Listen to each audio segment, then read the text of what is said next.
Carol Jensen had been the VA hospital administrator for exactly 6 months. She followed protocols, maintained standards, kept the facility secure. So when she saw an older man in civilian clothes walking through the restricted veterans wing, visiting room after room without authorization, she acted immediately. "Sir, I need to see your visitor badge and authorization." The man stopped in the hallway. "I don't have one. I should have checked in. I apologize." Carol's tone was firm. "This is a federal facility. You can't just walk in and visit patients without clearance. I'm going to have to escort you out." The man nodded and followed her quietly toward the exit.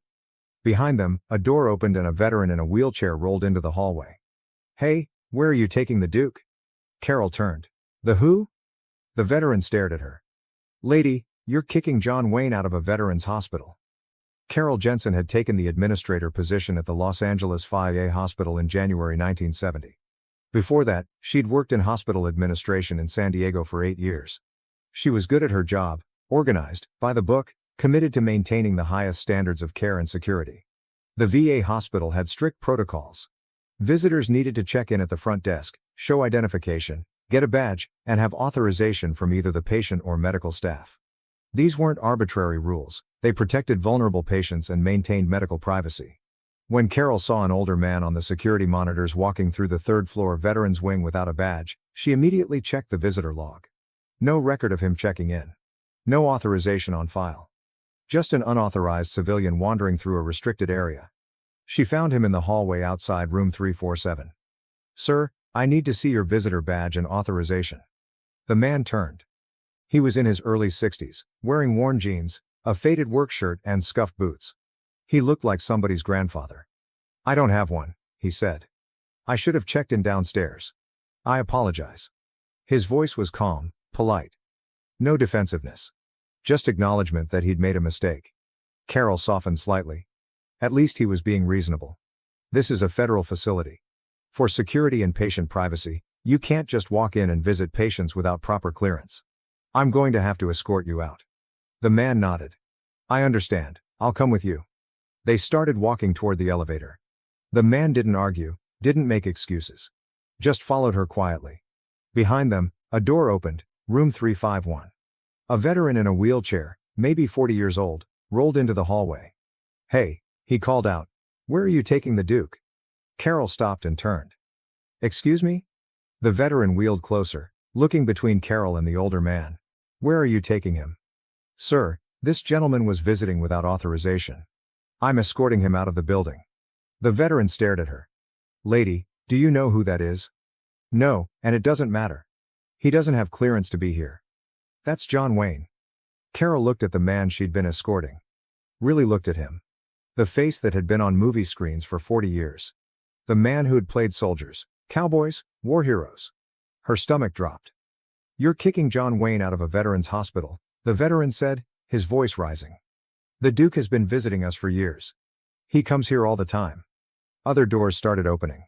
Veterans appeared in doorways, some in wheelchairs, some on crutches, some walking slowly with canes. "What's going on?"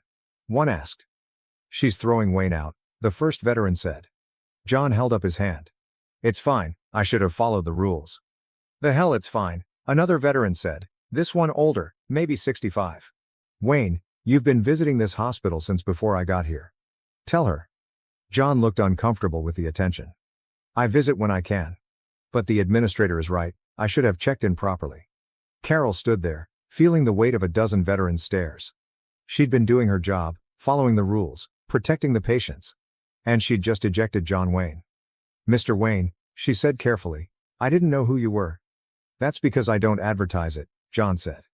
"I just come to visit. No press, no cameras. Just wanted to spend time with the men." The older veteran wheeled forward. "Ma'am, I'm Bill Harris.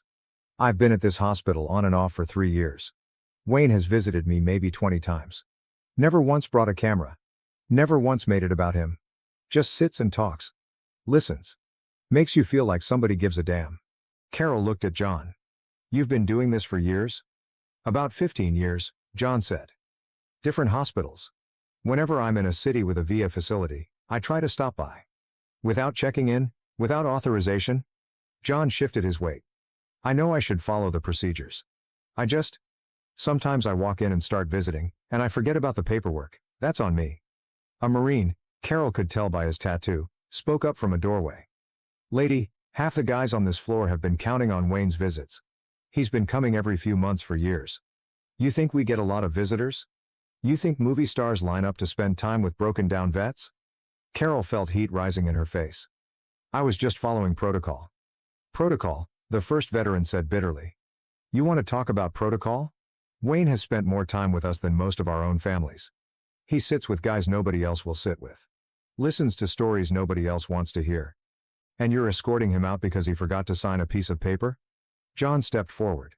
That's enough. The administrator was doing her job. This is a secure facility. I should have followed the rules. That's my fault, not hers. He looked at Carol. I apologize for the disruption. If you'd like, I'll make sure to check in properly from now on. If you'll still allow me to visit. Carol realized everyone was watching her. The veterans, waiting to see if she'd ban John Wayne from the hospital. John, calm and respectful despite being publicly ejected. And she was the new administrator who'd just kicked out a man who'd been quietly serving these veterans for 15 years. Mr. Wayne, she said slowly, I need to understand something. You've been visiting VA hospitals for 15 years, without publicity, without press, just visiting? Yes, ma'am. Why? John looked surprised by the question. Because they served, they gave up time, health, sometimes pieces of themselves. Visiting them isn't charity. It's what you do. You acknowledge their service. Bill Harris, the older veteran, spoke up. Wayne doesn't just visit, ma'am. He sits with guys who are dying. Guys whose families don't come. Guys who are scared or angry or just lonely. He doesn't bring cameras because he's not here for himself. He's here for us. Carol felt something shift inside her. She'd spent 6 months focused on protocols, procedures, security measures. All important things. But she'd lost sight of what those procedures were supposed to protect. The men in this hospital, who'd served their country and needed someone to acknowledge that service mattered. Mr. Wayne, she said, I apologize. You were right to visit these men. I was wrong to escort you out. You were following the rules, John said. Nothing wrong with that. But there's a difference between following rules and understanding their purpose. Carol looked at the veterans in the hallway. These men deserve visitors. They deserve recognition. They deserve someone who'll sit with them and listen. She turned back to John. If you're willing, I'd like to get you properly checked in now. And I'd like to establish a standing authorization so you can visit whenever you want, without having to go through the check-in process each time. John smiled slightly. I appreciate that. But I should check in. It's not a burden. It's respect for your facility and your role. Carol nodded. Then let's go downstairs and get you a visitor badge. And Mr. Wayne, thank you. For 15 years of service that nobody knew about. That matters. They walked to the elevator together. The veterans watched them go, some nodding approval, some smiling. At the administrative desk, Carol personally processed John's visitor authorization. She learned that he'd been visiting VA hospitals since 1955. Los Angeles, San Diego, San Francisco. Wherever he was filming, wherever he was traveling. No press, John explained. The moment you bring cameras, it becomes about the visit, not the veterans. I'm just there to listen. Let them know somebody cares. How many men have you visited? Carol asked. I don't keep count, hundreds, maybe thousands over the years. Carol processed that. Thousands of visits. 15 years. No publicity, no recognition. Mr. Wayne, I need to ask, why did you never tell anyone? This kind of service, people should know about it. John looked uncomfortable. Because then it becomes about me. Look at John Wayne visiting veterans. That's not the point. The point is the men who served. They're the story. I'm just a guy with some free time who wants to make sure they know they're not forgotten. Carol finished the paperwork and handed him a badge. This gives you authorization to visit any patient in the hospital, any time during visiting hours. And if you need to come outside those hours, call me directly. I'll make sure you have access. I appreciate that, John said. But I'll stick to regular hours. Don't want special treatment. It's not special treatment, it's recognition of your service to these men. John smiled. I haven't served anything. I made movies about serving. These men actually did it. There's a difference. He started to leave, then turned back. Carol, can I call you Carol? Of course. The rules you enforce? They're important. Never apologize for doing your job well. You just needed to know that sometimes the spirit of the rule is more important than the letter of it. These men need visitors. They need recognition. Whatever you can do to make that easier, while still keeping them safe, that's what matters. Carol nodded. I understand. And Mr. Wayne? I'm going to make some changes. Make it easier for regular visitors to get authorized. Make sure every veteran here has access to people who want to spend time with them. That's good, John said. That's real good. He went back upstairs. Carol watched on the monitors as he moved from room to room, spending time with each veteran. She noticed he never rushed. Never checked his watch. Just sat and listened. In room 347, a young Marine who'd lost both legs in Vietnam. John sat with him for 40 minutes. In room 351, Bill Harris, the veteran who'd first defended John. They talked for 30 minutes, John laughing at something Bill said. In room 355, a Navy pilot Carol knew had been struggling with depression. John sat with him for an hour.